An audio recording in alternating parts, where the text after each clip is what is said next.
All right, confession time. Have you ever finished a jar of pickles and then taken a sneaky sip of the pickle juice?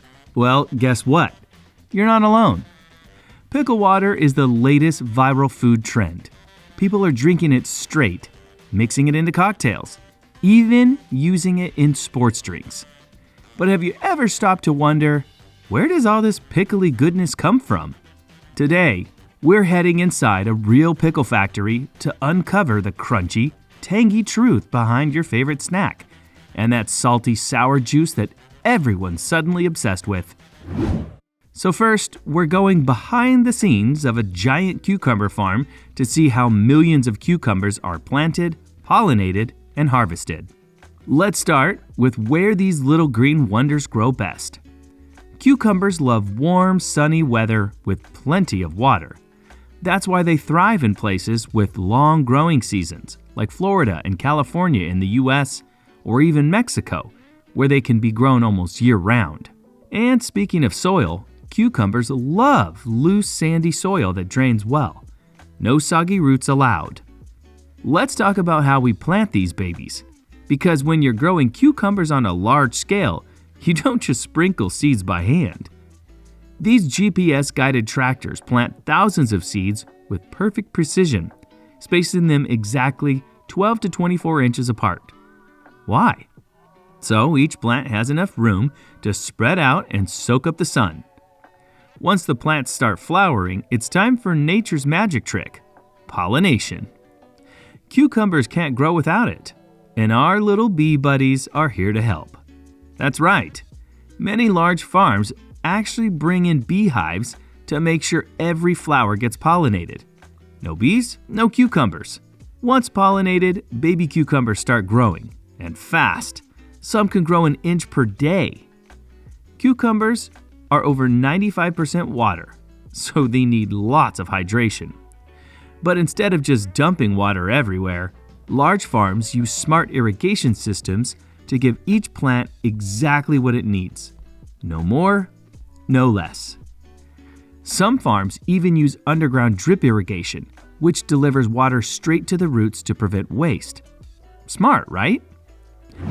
And now, the moment we've all been waiting for. Harvest time. When cucumbers are the perfect size, usually 3 to 6 inches long, it's go time. For large-scale farming, we don't pick cucumbers by hand. Instead, we use giant harvesting machines that roll through the fields, using cameras and sensors to identify, grab, and gently pluck the best cucumbers at lightning speed. Once harvested, cucumbers take a road trip to sorting facilities. Here, machines scan and sort them. Big ones go to the supermarkets. Small ones head to pickle factories, and any that don't meet the mark get turned into compost or cattle feed.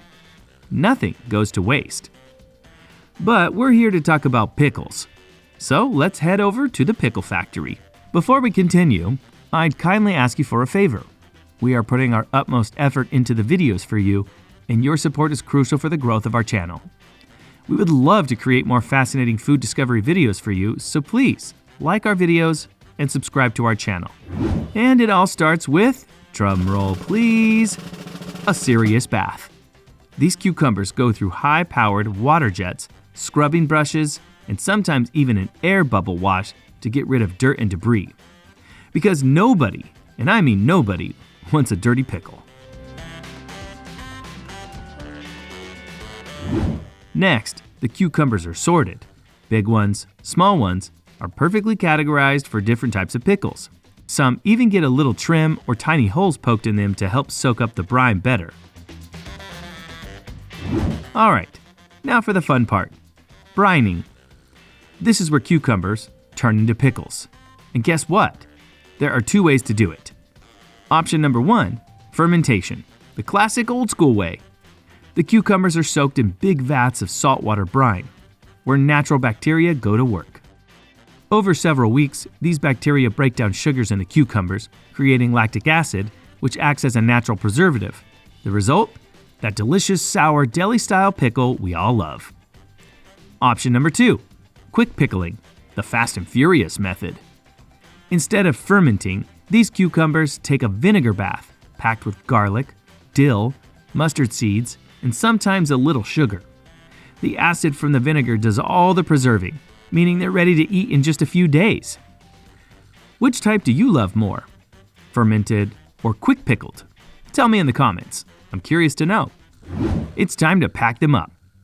Each jar gets a lid, a label, and a final quality check to make sure they're ready for store shelves.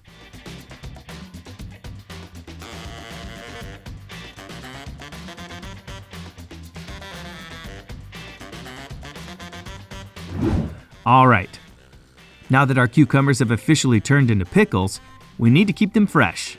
And once again, we have two options. Option number 1, pasteurization, the heat treatment. These pickles take a quick trip through a heat tunnel where high temperatures kill off any unwanted bacteria.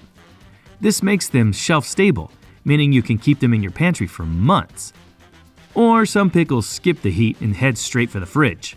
This keeps them super crisp and fresh, perfect for those who love that just-made crunch. And just like that, our pickles are off to supermarkets, burger joints, and your fridge, ready to be crunched.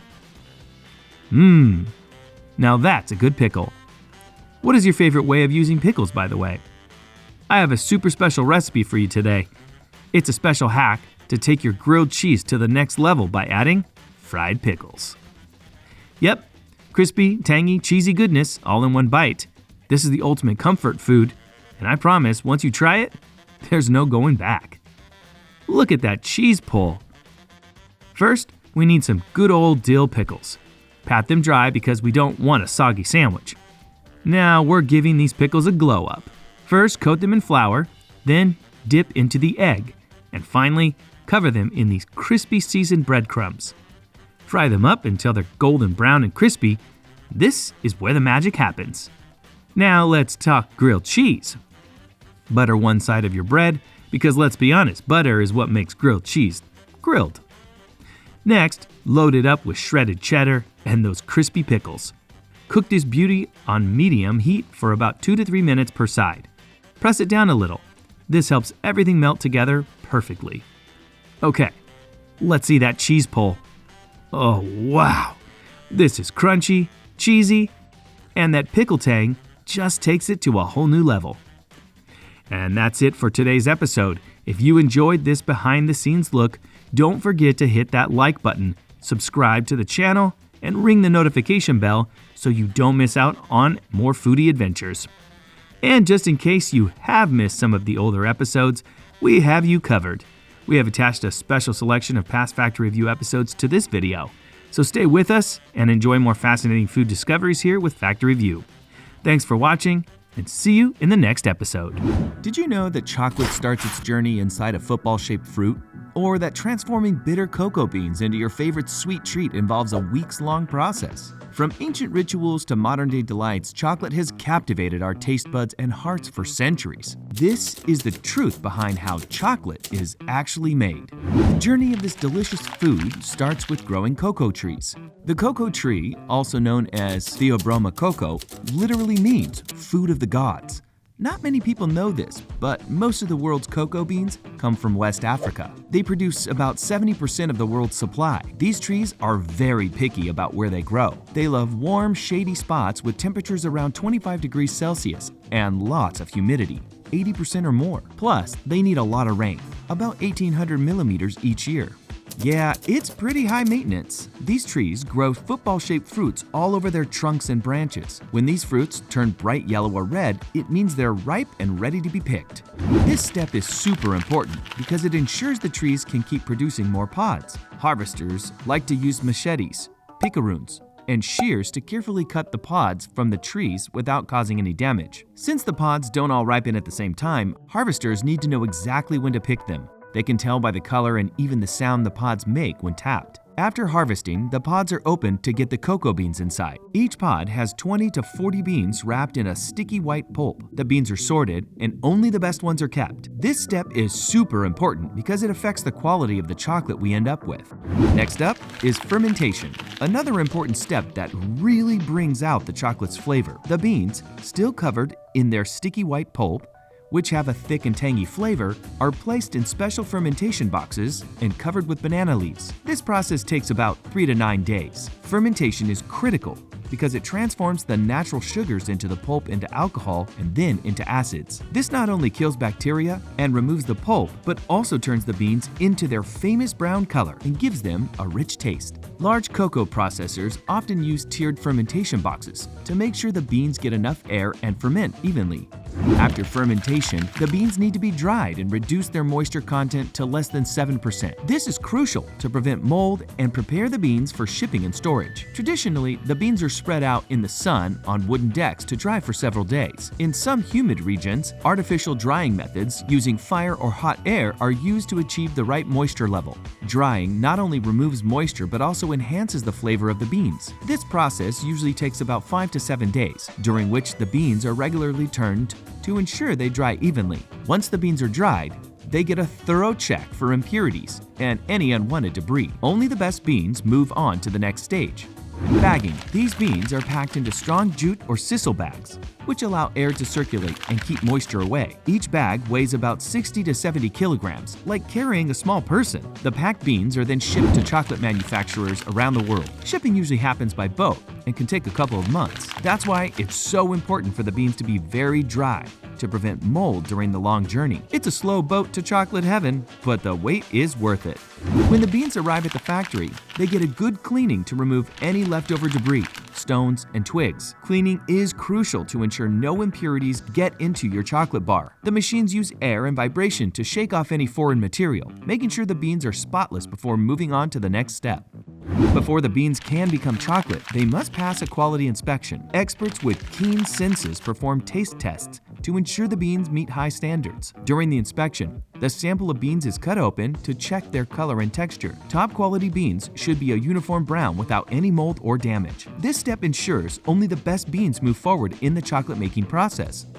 Next, we roast the beans. Roasting the cocoa beans is where the magic really starts. The beans go into a gas-heated, air-filled roaster for 30 minutes to 2 hours. This makes them tastier and reduces their moisture from about 7% to just 1%. The roasting time and temperature can change depending on the flavor we want. Light roasts keep the beans' natural acidity and fruity notes like a gentle suntan. Darker roasts bring out deeper, richer flavors.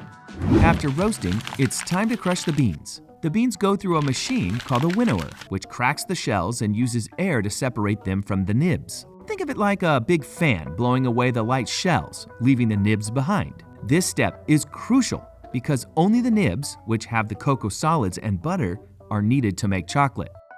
After crushing, the beans are grinded into a paste called chocolate liqueur, aka cocoa mass. Cocoa liqueur is a deep, dark brown color, extremely aromatic with a rich, bitter taste. It can rightfully be thought of as the essence of the bean. It consists of 50% cocoa butter, a tasteless yellow fatty liquid which melts at room temperature, and 50% cocoa solids, what cocoa powder is made of. The penultimate process is called conching. Conching further refines the chocolate mass with continued grinding. It is at this stage in manufacturing where additives like sugar and milk powder get into the chocolate mass. The ingredient amounts can change depending on the type of chocolate we're making, whether it's dark or milk chocolate. It should be noted that white chocolate doesn't contain cocoa liqueur at all and has a different process of manufacturing in comparison to dark or milk chocolate. To make white chocolate, cocoa liqueur is pressed until the cocoa butter is squeezed out, leaving the cocoa cake consisting of cocoa solids and a vat of tasteless cocoa butter. The cocoa butter is then mixed with sugar, milk or milk powder, vanilla. So, fun fact, basically when you eat white chocolate, you don't taste anything related to the cocoa plant. You only taste sugar, milk, and other food additives, as the cocoa solids are not used in white chocolate. But going back to dark and milk chocolate, the process of conching can be as little as a few hours or as long as a few days. During conching, the cocoa solids and sugar particles become so small you can't feel them on your tongue, usually around 20 microns. This step is critical for creating the smooth texture that makes high-quality chocolate so delicious. Tempering is the final step before molding the chocolate. This step involves carefully heating and cooling the chocolate to stabilize the cocoa butter crystals. Proper tempering gives the chocolate a smooth texture, shiny look, and that satisfying snap when you break a piece. If not done right, the chocolate can end up dull and blotchy with a grainy texture. It's like getting a bad haircut. No one wants that. Once tempered, the chocolate is poured into molds to cool and harden. Now that we have the chocolate, it's time to get creative with fillings and decorations. Praline chocolates are made by mixing chocolate with yummy fillings like caramel, nuts, or ganache. These fillings are then coated with a layer of chocolate to form the base. After that, they're decorated with patterns to make them look even more irresistible. Decorating chocolates can involve adding drizzles of contrasting chocolate, sprinkling with edible glitter, or adding intricate designs using molds and stencils. The goal is to create visually stunning chocolates that taste as good as they look. And that's how chocolate is made, from the cocoa tree to the tasty treat you enjoy. Want to learn about more interesting food processes? Click on the next video.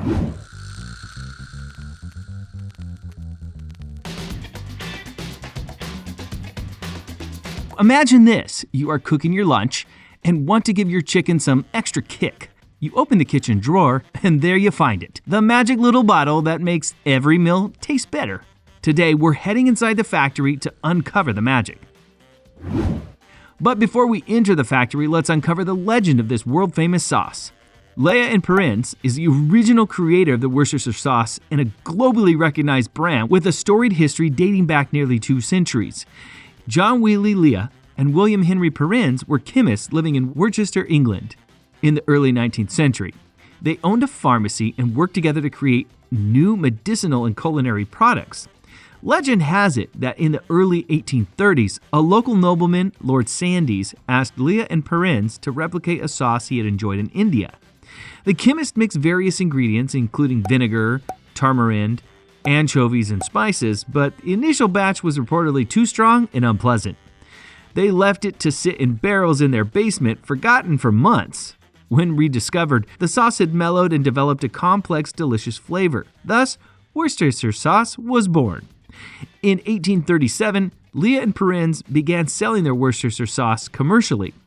It quickly gained popularity in England as a versatile condiment for enhancing meat, soups, and stews. The exact recipe for Leah and Perrins' Worcestershire sauce remains a closely guarded secret. While many brands produce similar sauces, Leah and Perrins' blend of ingredients and fermentation process sets it apart. Leah and Perrins' Worcestershire sauce has become a culinary icon, widely used in recipes around the world. But the sauce is by far not only used in classic dishes like shepherd's pies, stews, or roasted meats. It is a key ingredient in the Bloody Mary cocktail too. By the way, what is your favorite way of using Worcestershire sauce? Comment below the video. I'm curious to know. All right. Now we're in the heart of the factory, and it all starts here, with the ingredients. But before we go over the factory process, I would kindly like to ask you for a favor. We are putting our utmost effort into the videos for you, and your support is crucial for the growth of our channel. We would love creating more fascinating food discovery videos for you. So please, subscribe to our channel, like, and share with your favorite people. Worcestershire sauce is a complex blend of ingredients that combine to create its unique, tangy, savory, and slightly sweet flavor. Here's a detailed breakdown of its key components. First, vinegar. Vinegar is the primary base of Worcestershire sauce, providing its sharp, tangy taste and acting as a natural preservative. Malt vinegar is made from malted barley and has a deep, slightly nutty flavor, while spirit vinegar is more neutral and sharp. Together, they create the sauce's acidic foundation. Second ingredient, molasses. Molasses adds sweetness and depth, balancing the sauce's acidity. This thick, dark syrup, a byproduct of sugar production, lends a rich, caramel-like undertone to the flavor profile. Third key ingredient, tamarind extract. Tamarind gives Worcestershire sauce its characteristic tangy, sour note. Tamarind is a fruit with a sticky pulp that has a sweet and sour flavor. It enhances the sauce's complexity and complements the vinegar's sharpness. And now, the fourth ingredient, probably the most surprising ingredient of all, anchovies. Don't worry, by the time the process is done, you won't even know they're in there. These small, salt-cured fish are broken down during fermentation, infusing the sauce with depth and richness. Fifth on the list, onions and garlic. These vegetables add aromatic, savory notes to the sauce. Onions and garlic are usually pureed or chopped finely and allowed to ferment with the other ingredients, contributing subtle pungency and flavor complexity. Sixth ingredient, sugar. Yes, dear cooking fans, a little bit of sugar is needed in our favorite sauce. It balances the tangy and salty flavors with a touch of sweetness. The sweetness is not overpowering, but provides a smooth harmony among the bold flavors. And finally, spices and seasonings.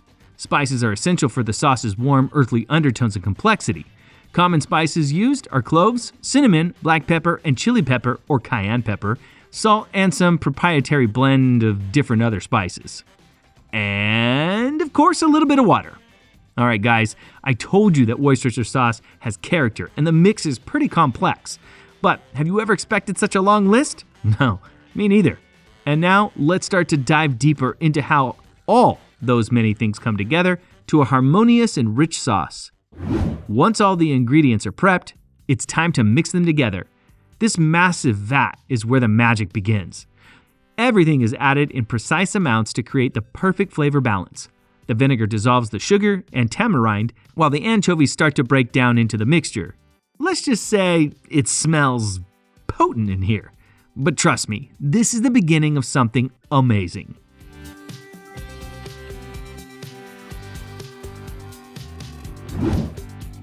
After the initial mixing, the sauce needs time to develop its signature flavor. And by time, I mean a lot of time.